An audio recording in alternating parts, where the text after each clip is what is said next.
Hey, howdy ho, and welcome to the November newsletter. Seems like it's been a while since I've done one of these, but things are just kind of flying fast and furious.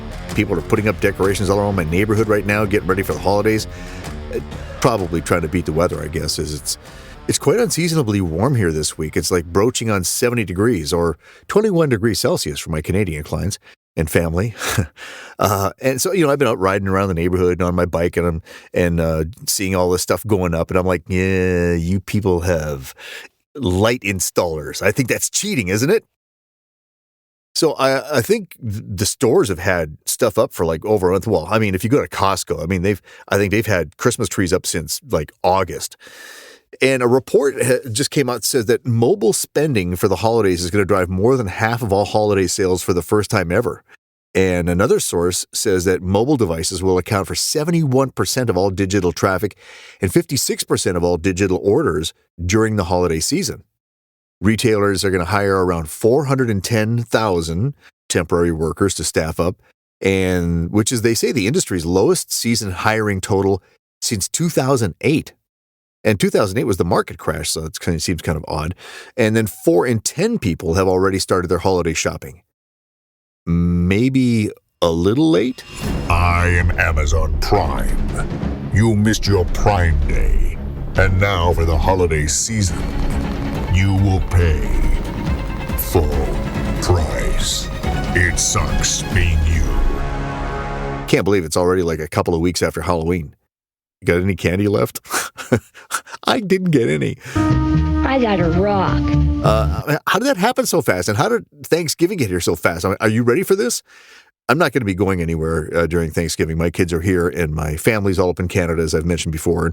And of course, they already had their Thanksgiving last month, which we celebrated as well. But if you need something done in and around the holidays, I'm going to be available. I'm just grateful for not having to do that holiday travel thing. Feet up and relax. But come Christmas, I'll be doing the long drive up to Canada. Only I'll be doing it when it's usually crazy freaking cold, driving through the Dakotas. All of them. So now for the educational portion of this newsletter.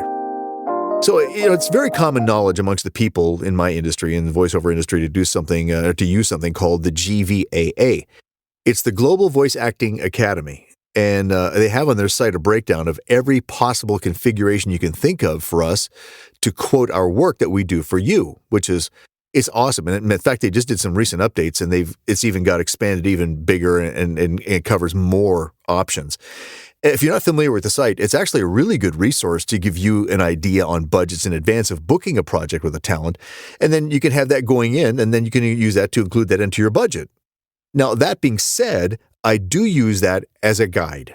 I take into account people's budgets, the type of client, and whether or not they're going to be getting the type of exposure that's listed in the rate guide.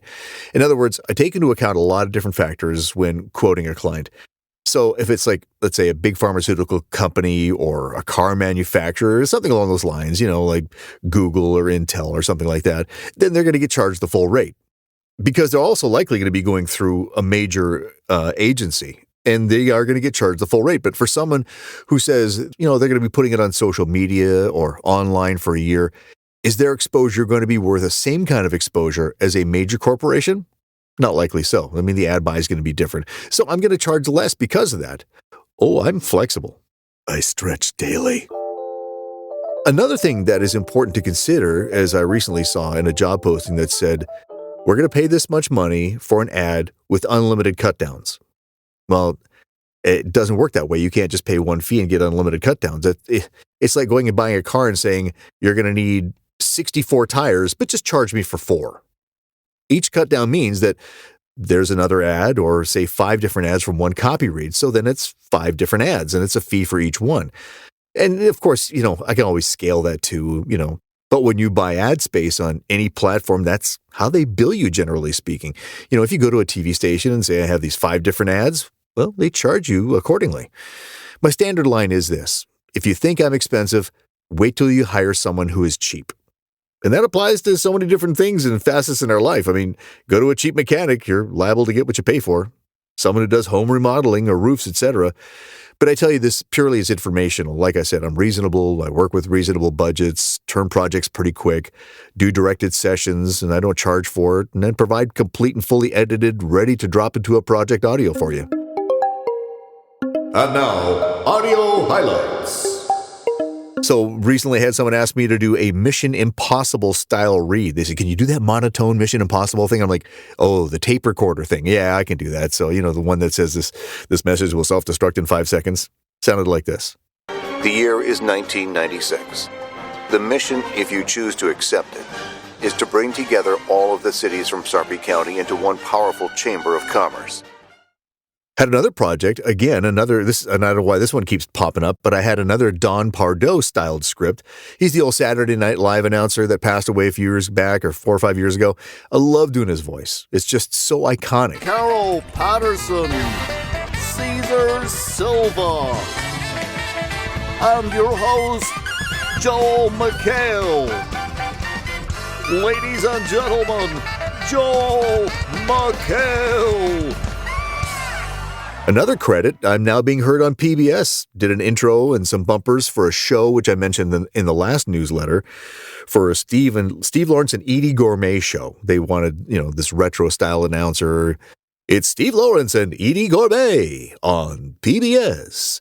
So I did that. And then there's also another PBS documentary that I did for this guy who's, they call him Cowboy Poet Badger Clark. And they wanted it in the style of Peter Coyote, which I did. I love doing documentaries. Not sure why.